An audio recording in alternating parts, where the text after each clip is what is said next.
තෙරුවන් සරණයි යාළුවනේ. මම අද මේ වීඩියෝ එකකින් ගෙනාවේ මේ මයික්‍රොලැබ් කියන සබ් එක රිපෙයාර් කරගන්න විදිය ගැන.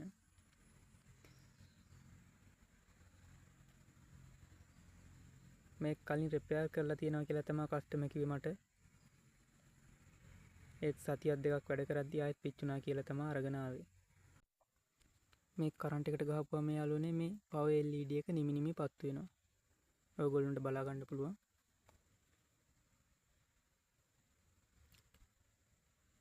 ඇම්ප් එකේ මොකක් හරි ෂෝට් එකකට තමයි ඔහම LED එක නිමි නිමි පත්තු වෙන්නේ යාළුවනේ.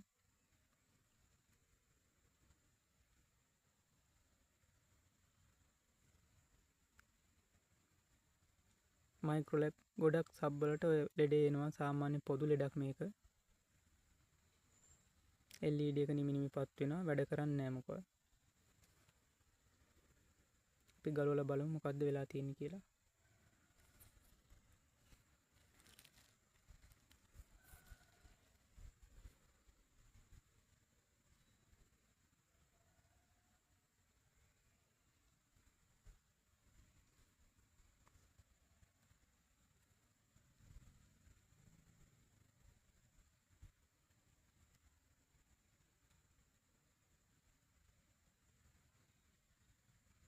ඔයගොල්ලන්ට පේනවා කැප් එකකුත් අනිත් පැත්තෙන් තියලා පාස් වෙලා තියෙන්නේ.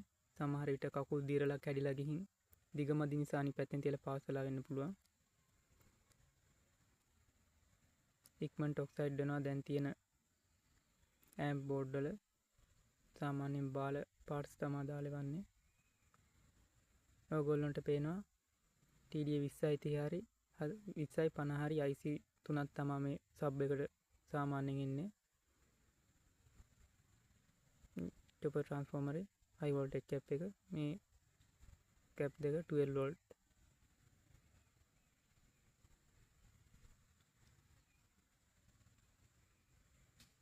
ඇම්ප් එක 12 වෝල්ට් තමයි යාළුවනේ ඉන් කරගන්නේ වැඩ කරගන්න. මේ ඩයෝඩ් එක ඔයගොල්ලන්ට පේනවා රීප්ලේස් කරපු එක. හයි වෝල්ටේජ් ඩයෝඩ් එකක් දාලා තියෙනවා කලින් රිපෙයාර් කරපු කෙනා මේකට.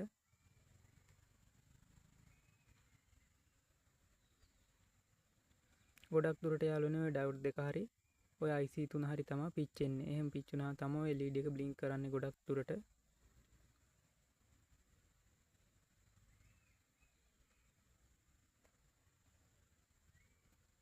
ටිකක් පරණ වෙලා වාගේ තියෙන බෝඩ් වල නම් ටින ටිකක් දාලා හොදපුවම බොහෝ විට වැඩ කරන්න ගන්නවා.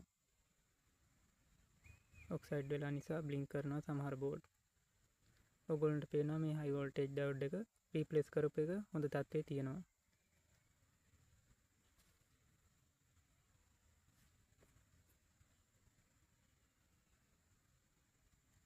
අනිත් ඩයෝඩ් එක පිච්චිලා තියෙන්නේ ෆුල් ෂෝට්. බලා ගන්න පුළුවන් ඔයගොල්ලන්ට. මේ නිසා තමයි LED එක බ්ලින්ක් වෙලා තියෙන්නේ. මේ ඩයෝඩ් එක ෂෝට්.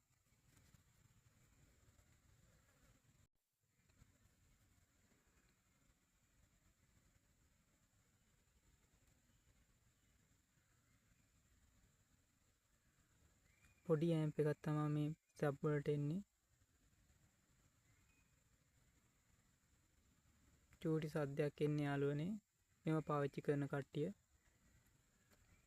සවුන්ඩ් මදි හින්දා උපරිම වොලියුම් ඇරලා වැඩ කරනවා. ඊට පස්සේ ඉතින් මේ ඇතුලේ තියෙන කම්පෝනන්ට් උපරිම රත් වෙන්න බලනවා. ලොකු වොට් ගානක් අවුට් කරගන්න ඕන හින්දා. ඒ හේතුවෙන් තමයි මෙව පිච්චිලා යන්නේ. ඔයගොල්ලන්ට පේනවා SMD කෑලි තමයි ගොඩක් තියෙන්නේ මේ බෝඩ් වල. ඒවා ඉතින් කාලයක් පාවිච්චි කරන්න අමාරුයි. SR 5100 කියන ඩයෝඩ් එක තමයි මේ බෝඩ් එකට දාලා තියෙන්නේ. මේක ආපුම ඩයෝඩ් එක මේකේ.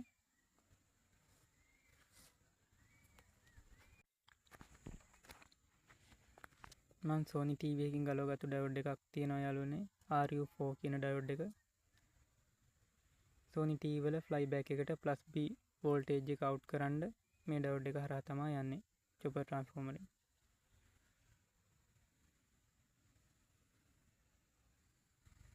මේ වගේ ඩයෝඩ් එකක් දාගන්න නම් මේ සබ් එකට ගොඩක් හොඳයි යාළුවනේ. රත් වෙන ප්‍රවණතාවය ගොඩක් අඩුයි.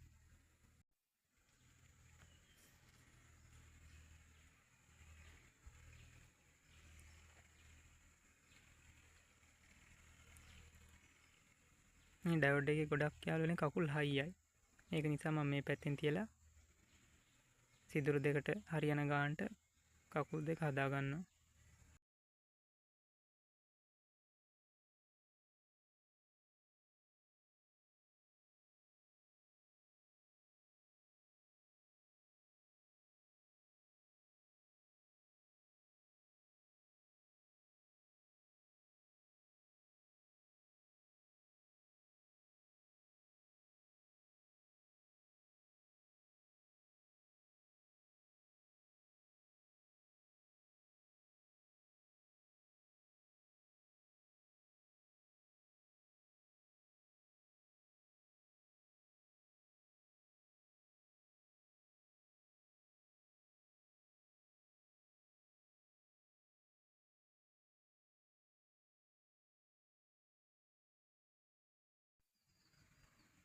මේක පාස්සවනිද්දී යාළුවනේ ටිකක් තදට ඊයන් උණු වෙන්න පාස්සන්න ඕනේ. හොඳට බවුත් එක රත් වෙන්න තියලා.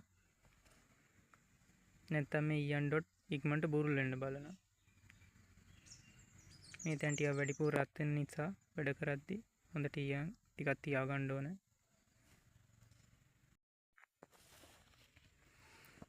හරි, දැන් අපි මේක කරන්ට් එකට ගහලා බලමු වෝල්ටේජ් එනවද කියලා.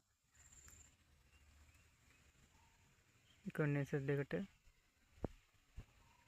ඔයගොල්ලන්ට පේනවා 13.51ක් කන්ඩෙන්සර් charge එක පෙන්නනවා.